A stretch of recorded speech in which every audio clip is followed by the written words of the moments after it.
안녕하십니까. 우리가 지난 시간까지는 민법 총칙 관련한 사례 문제들을 쭉 살펴봤습니다. 그러니까 이번 시간부터는 물권법 관련한 사례를 볼 텐데 사례에서 모든 사례를 다 검토할 수는 없고 주요 사례들만 조금 정리를 한번 해보도록 하겠습니다. 그러니까 변호사 시험에 출제 빈도가 높았었던 그런 사례들을 중심으로 해서 사례 분석을 한번 해보도록 할 텐데, 자, 이번 첫 시간에는 취득시효 관련한 사례를 분석을 할 겁니다. 자, 그런데 취득시효 관련한 사례는 우리 변호사 시험에는 굉장히 자주 출제가 되는 그런 주제입니다. 그래서 취득시효 관련 사례를 어떻게 사례 쟁점을 추출해 나갈지 이거를 먼저 정리를 좀 하고 그런 다음에 사례 분석에 들어가도록 하겠습니다. 자, 취득시효 관련 사례 쟁점 추출 요령, 이거를 조금 정리를 한번 해보죠. 취득시효 관련 사례 쟁점 추출 요령. 자, 여러분, 이제 취득시효 관련한 사례는 대부분은 점유자하고 그 다음에 부동산의 등기 명의자 사이의 다툼일 거예요. 그래서 점유자가 등기 명의자를 상대로 해서 취득시효 완성 효과를 주장하는 이런 방식으로 취득시효 관련한 사례가 출제가 될 겁니다. 자, 그랬을 때 취득시효 관련한 사례를 어떻게 이제 그 사례에서의 쟁점을 어떻게 파악을 하느냐? 우선 사실관계를 보시고요. 이 문제가 취득시효 관련한 사례다라는 것을 간파하지 못하면 그러면 아예 논점으로 들어갈 수가 없겠죠. 그래서 여러분 이제 사실관계를 읽을 때 문제가 일어난 사건과 현재 분쟁을 겪고 있는 이 시간, 그러니까 그 사실관계에서 주어지는 날짜들을 주의해서 보셔야 됩니다. 그래서 어떤 사건이 있었던 날짜와 그 다음에 분쟁을 겪고 있는 현재 날짜 사이에 시간적인 간격이 20년, 10년 이렇게 좀 긴 기간이 생기게 되면은 이거는 시효가 뭔가 문제가 되는 그런 사례다, 이렇게 파악을 하셔야 됩니다. 자, 우선 이제 취득시효 관련한 사례다라는 것을 우리가 포착을 했으면은 제일 먼저 우리가 해야 되는 작업은 그 현재 지금 점유하고 있는 자가 취득시효 완성자로서의 지위를 가지는지, 이거를 제일 먼저 검토를 하셔야 됩니다. 그래서 점유자를 살핀다. 이 점유자가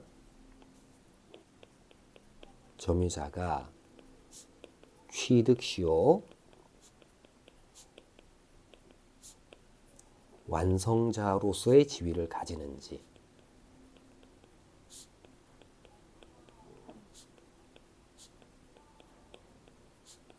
이거를 제일 먼저 파악을 하시는 것이 첫 번째입니다. 그러면 점유자가 취득시효 완성자로서의 지위를 가지려면은 취득시효 완성의 요건을 모두 다 구비를 하고 있어야지, 그래야지 점유자에게 취득시효 완성자로서의 지위를 인정을 해줄 수 있지 않겠습니까? 그럼 점유 취득시효 완성의 요건이 어떤지가 머릿속에 정돈이 되어져 있어야 됩니다. 그래서 첫 번째는 객체를 살펴야 됩니다. 모든 이 물건이 다 취득시효의 객체가 되는 것은 아니죠. 대부분 취득시효 관련한 문제는 부동산이 취득시효 대상으로 되는 그런 케이스들이 나오기 때문에 부동산 중에서 취득시효의 객체가 될 수 있는 부동산인지 아닌지, 이걸 제일 먼저 따져봐야 돼요. 특히 자기 소유, 점유자가 소유하는 부동산이 취득시효의 객체가 되느냐라는 논점은 우리가 잘 정리를 하실 필요가 있습니다. 그래서 객체에 관련한 요건을 보시고요. 두 번째는 점유 관련한 요건을 보셔야 되는데, 이 점유자의 점유는 이렇게 평온, 공연한 자주 점유여야 됩니다. 평온, 공연한 자주 점유로서의 요건을 구비했느냐, 이거를 이제 따져야 되겠죠. 특히 이 중에서 문제가 되는 것은 자주 점유일 겁니다. 그럼 이제 자주점유의 의, 판단 방법, 그 다음에 그에 관한 구체적인 판례들 이런 것들이 이제 정돈이 되어져 있어야 되겠죠. 그 다음에 세 번째는 시효 기간이 경과해야 될 겁니다. 시효 기간 경과. 그러면 이제 여기서는 중요한 게 기산점이 언제가 되느냐. 이런 것들을 중심으로 해서 점유자가 취득시효 완성자로서의 지위를 가지는지 이거를 따져보셔야 되겠죠. 이게 이제 첫 번째 우리가 해야 될 일입니다. 자, 그런 다음에 이 점유자가 취득시효 완성자로서의 지위를 가진다라고 하면 완성 시점을 확인을 하셔야 됩니다. 그러니까 점유가 개시된 때로부터 취득시효 기간이 경과되는 시점이 바로 취득시효 완성 시점이 될 거 아니겠습니까? 그래서 그 취득시효 완성 시점이 지나고 난 이후에 벌어진 일들에 대해서 평가를 조금 한번 해봐야 됩니다. 그래서 자, 취득시효 두 번째 해야 될 것은 취득시효의 대항 가능성 이거를 이제 따져야 되는데, 자, 취득시효 대항 가능성을 따지려면은 우선 취득시효 의무자, 그러니까 채무자가 누군지를 먼저 특정을 해야 되고요. 이걸 잡아놓고 여러분들 출발하셔야 됩니다. 그 다음에 이제 취득시효가 완성이 되어서 채권 관계가 만들어지고 난 이후에 등기 명의의 변동이 있었거나 아니면 점유의 승계가 있었을 때 이럴 때 이제 법률 관계가 어떻게 전개가 될 거냐 이걸 이제 파악을 하셔야 되겠죠. 그래서 취득시효 완성 후 등기 명의 변동 이거를 검토를 하셔야 됩니다. 그러니까 취득시효 완성 후에 등기 명의의 변동이 있었을 때 이때 이 취득시효로부터 보호되는 제3자가 되느냐 요걸 중심에 놓고 여러분들이 검토를 하셔야 되겠죠. 취득시효로부터 보호되는 제3자 요걸 이제 중심으로 해서 검토를 하시고, 그 다음에 이제 취득시효 완성 후에 점유가 승계되었을 때 이럴 때는 이제 점유 승계인이 취득시효를 어떤 방법으로 주장해야 되느냐 이건 주장 방법이 되겠죠. 취득시효 주장하는 방법. 그 다음에 이제 취득시효로 인한 등기 청구권이 이행 불능이 되었을 때의 효과. 요렇게 이 네 가지를 가지고 대항 가능성을 따집니다.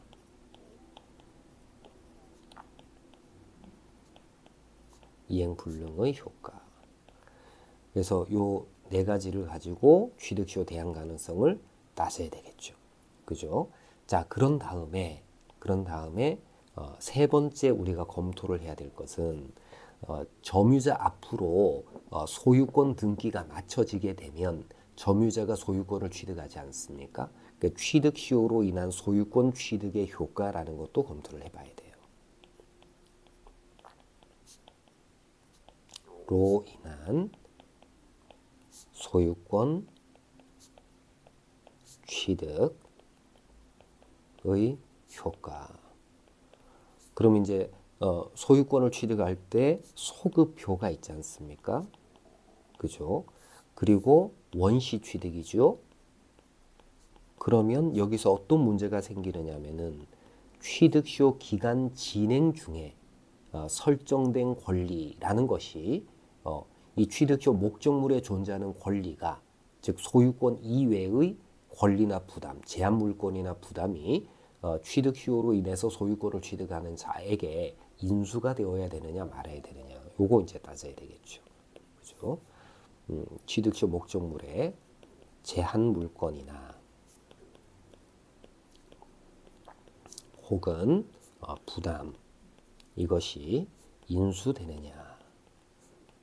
이거는 이제 취득시효 완성 이후에 설정된 제한물권이나 부담이라면 당연히 인수가 되겠죠. 근데 이제 문제는 취득시효 기간 진행 중에 설정된 제한물권이나 그 부담이라는 것은 원칙적으로는 원시 취득의 반사적 효과로서 소멸하게 됩니다. 근데 점유자의 점유가 이 제한 물권이나 부담을 용인한 상태에서의 점유라고 한다면 그 부담을 인수를 해야 되겠죠. 이게 각각의 쟁점별로 많은 법리들이 담겨져 있어요. 그래서 제가 이걸 다 설명을 드릴 수는 없고 여러분들이 가지고 계시는 교과서를 보고 이 주제들을 중심으로 해서 여러분들이 답안에 서술해야 될 내용들을 정리를 좀 해두실 필요가 있습니다. 이렇게 해서 이제 취득시효 관련한 쟁점을 찾으면 취득시효 관련한 쟁점은 거의 놓치지가 않습니다. 그래서 다시 한번 정리를 하면은 제일 먼저 누구를 본다? 분쟁의 당사자를 딱 잡아놓고 첫 번째 점유자를 보는 거예요. 얘가 취득시효 완성자 지위를 가지느냐, 이걸 제일 먼저 보는 겁니다. 그다음 두 번째는 상대방 측을 보는 겁니다. 상대방 측을 볼 때 취득시효 의무자가 누구지? 라는 것부터 출발을 하는 거예요. 그리고 상대방이 그 취득시효 의무자라고 한다면 사례는 아주 간단하게 끝나지 않습니까? 근데 상대방이 취득시효 의무자가 아니에요. 그러면 취득시효 완성 후에 등기 명의 변동이 있었던 때에 해당하기 때문에 그 상대방이 보호되는 제3자냐라는 것을 따져야 됩니다. 그 다음에 취득시효 완성 후에 점유가 승계되었다라고 한다면은 점유 승계인은 어떤 방식으로 취득시효 완성의 효과를 주장해야 되느냐라는 것도 얘기를 할 필요가 있겠죠. 자, 그 다음에 취득시효 완성에 따라서 점유자 앞으로 소유권 등기가 맞춰지게 되면 점유자는 소유권을 취득하게 될 텐데 이때 문제는 취득시효 목적물에 설정되어져 있었던 저당권이나 가압류, 가처분 등의 이 부담을 취득시효 권리자가 또 안아야 되느냐 말아야 되느냐라는 것도 하나의 논점으로 시험에 자주 나오는 것이기 때문에 검토가 돼야 되겠죠. 그러니까 요 세 가지가 취득시효 관련한 사례를 볼 때 기본적인 축입니다. 이것 이외에도 뭐 취득시효 중단이라든지 이런 것들이 있을 수는 있으나 어쨌건 요 세 가지가 가장 기본적인 뼈대가 되는 쟁점 파악의 요령이다. 이렇게 이제 생각을 하시면 될 것 같습니다. 자, 그래서 여러분들이 생각의 방향이 점유자 본다, 그 다음에 상대방 본다, 그 다음에 점유자가 소유권 취득했을 때 나타날 수 있는 문제를 살핀다. 요렇게 이제 생각을 하시면은 취득시효 관련한 쟁점은 놓치는 일은 거의 없을 거다. 이렇게 이제 말씀드립니다. 자, 취득시효 관련한 사례 쟁점 추출 요령, 요렇게 이제 우리가 한번 정리를 해봤습니다. 자, 오늘 수업은 여기까지 하도록 하겠습니다. 수고 많으셨습니다. 감사합니다.